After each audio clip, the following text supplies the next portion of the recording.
Dominate. It's what wins in war. It's what wins on the field.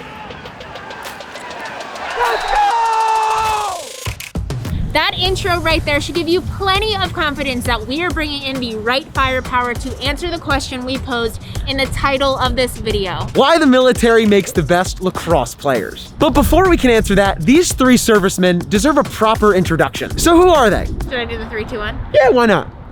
3, 2, 1, go. Matt Rees, I am a surface warfare officer. My name is Erik Mineo. I'm a major in the United States Army. Nat St, Laurent, Staff Sergeant, United States Army. Chaos LC. Turnover leads to a 2-point shot. Goal! Rees, he can absolutely bring the heat from the outside.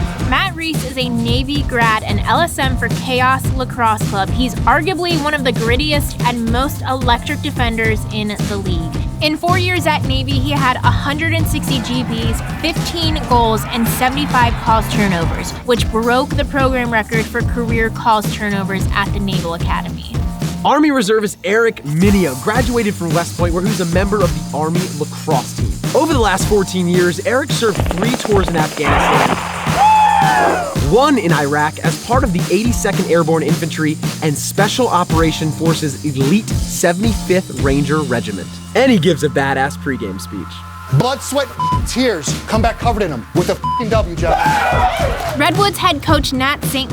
was a staff drill sergeant for the United States Army, where he spent his military career training cadets at grenade ranges and other combat training grounds, preparing them for the Afghanistan war. If you've seen how he leads the Redwoods, you know he's probably the most passionate coach in the PLL. All right, so make sure today when you're playing, just go a little bit harder. All right, just give a little extra, because there's people in the stands watching you that put their life on the line so we can do this kind of thing.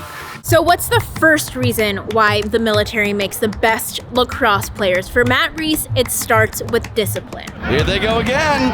McClancy with the up, the 2 from Oh, you're not entertained. So my playing style, I adapted it when I was at the prep school, just feeding off the fundamentals and the discipline that the military really harps on. There's weekly uniform inspections, shoes have to be shined, your ribbons have to be a certain inch off of your breast pocket, your hat has to be worn a certain way. Just very minute details that you have to follow. And I think that's what made me a great defender. But it goes further than just discipline for Matt. In the military, you have to be ready to adapt. Military things are always changing, so on the lacrosse field, I'm able to adapt to change easier and react. And during that scramble play, Rees picks up the garbage and quickly buries it before anybody even realizes he's got the ball. Heads up play by Rees. Just be able to block out everything else that's going on and focus on mental toughness, so that's helped me in my lacrosse career. So how did that experience change Matt, and how did it help him play at the next level? Looking back on it, 3.5 years of playing lacrosse at the academy before realizing I had potential to play pro, was just all those things leading up to it with lacrosse and the military had shaped me as the person I am to even be put in the situation to play professional lacrosse. But what a dynamic player. He causes the turnover on one end and then buries the 2-pointer on the other. Now that covers the playing style the military helps you develop. Let's talk about becoming a better teammate. We got Erik Mineo's perspective on fostering camaraderie within team culture. In a locker room is no different than our ready room. How you boys feeling? Red light, green light. Red light is what is on the aircraft when you're about to jump out of it. Everyone is in the dark. There's fear. There's excitement to do an airborne operation. 6,000 feet out. 13 seconds. When I see the players in their cubbies and they have their kit on and they're ready to go, that's exactly what I was just doing for the last decade and a half. An airborne operation is something that the Ranger Regiment does exceptionally well. It's called forcible entry into a country. To jump and assemble, to shoot, move, and communicate with violence of action and precision of movements. That's you guys. The spirit of lacrosse is formed on team of teams, and you know that forms your midfield line, or that forms your defenseman line, or that forms your face-off line, and you have to rely on each other. When you have these teams within teams, I think that directly correlates to the military. You look left and right, that's your why. In that aircraft, left and right is why you're gonna jump with extreme confidence that you're gonna land real hard, and it's on you to get your weapon in action, get your radio in order, so you can shoot, move, and communicate with your brothers and your brotherhood and your tribe to execute the enemy. You do that every weekend. You strap it on, you come here. It means you have to know your job, you have to do your job, and you have to do your job really well. And I think when you're dealing with the infantry and you're dealing with being an airborne ranger and you're dealing with very high stakes, high risk missions, and you prepare yourself in a constant state of readiness, because you don't want to let the man to your left or to the right of you down. And it's that mindset that matters. You don't need to go to war to experience that. It's not a pep talk to get you guys excited for everything. It's to activate what's already here. Red light, green light. What activates us is that green light. Clear to drop. Activate it today, gentlemen. 4, They say break in case of war for us. 3, 2, Break everything today. 1. Green light.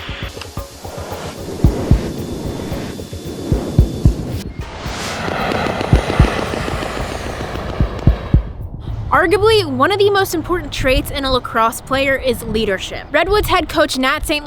is one of the most passionate leaders we know. He talks about how he's translated his leadership skills from the military over to the lacrosse field. Everything you got today, a lot of juice. There's no tomorrow at this point. There's no tomorrow at this point. Everything you got. When you're in the military and you're training somebody to execute a mission, or you're in a training environment, it might be that last day of training and you get one shot, or you got to execute that command, or you got to make that decision, and you're getting one shot. And even though we know it's a training environment per se, in 6 months it's no longer a training environment. So you have to be very confident when you make these decisions. You know, I think that's what I try to do with my guys is, okay, this is a time where there's one voice in this huddle. Nobody else is talking at this point. Keep running these guys. I know you're all tired. We're all sucking win. Find a way. Let's go. Find a way right now. Let's go. If you're going to be a leader, there's no fluffing it with these guys. They're pros. They're the best of the best. When I conduct myself a certain way, the players know why. Where the was all that juice? Where's that Redwood's chip? All right, be smart. Stop talking shit. Cut it off! When I jump them, they know why. That isn't a spark. What's a spark? It's diving and scooping through a damn ball and getting to the other end. That's a spark. Do the little things right, do your job, or we're gonna be just fine. I think that's what makes our locker room pretty unique. You know, the best soldiers I've ever been able to train and prepare and get ready were ones that wanted to be challenged. And if you weren't on your game, they were gonna lose a little respect for you. And I think that's what my motivation as a leader is all the time is I have to be the standard. I have to get there. And if I fail, I have to own it and get better. And the next time I'm out there, I'm gonna show them what right looks like. Hopefully we can I can inspire 1 or 2 people to be the best version of themselves in the toughest times. And if I can do that, I might be able to walk away from the game leaving it better than I found it. Don't take this opportunity for granted. Go out there, outwork them for every ground ball. It's got to be us. And let's go bring this damn thing home. Let's go. Here we go. So what connects all of these guys together? Whether it's Matt's consistency and focus on the field, Erik highlighting the importance of team culture, or Nat St. leadership skills. We want to know what's gotten all 3 of them to this point in the sport and what's fueled their passion. The legacy that the people leave behind at the academy is just something I have adopted. So now that I'm in the PLO where I can be influential to the younger generation, I want to have that same legacy that's passed on to me and pass that down to the younger guys and girls that are playing lacrosse. I think for the people who aren't here, and for my brothers who aren't here anymore, and every day, that's a reminder. And every day when I'm tired or don't want to do something, my knees hurt, my back hurts, you know, concussion, I can't remember anything, I just take one glance down, I'm here. I have no choice. I have an obligation. In the military, you just learn to be a part of something bigger than you. When I equate that to lacrosse and my tiny little role that I have in this sport, I want our guys to play with motivation. I want them to play with a little chip on their shoulder. It's got to mean something. I hate when people go through the motions in anything, and I certainly won't stand for it on the lacrosse field. You know, this is a game we get to play, and we're a small piece of it. So while we're here, we better enjoy it, because who knows how long we're going to be able to be a part of it. So why are we answering a question like this right now? Well, it's Veterans Day.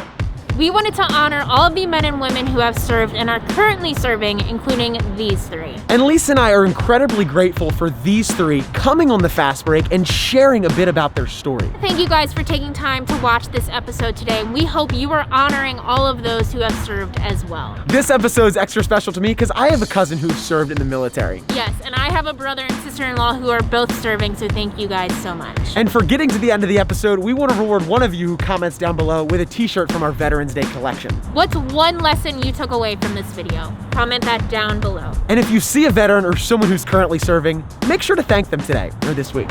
For sure. We'll see you guys next week.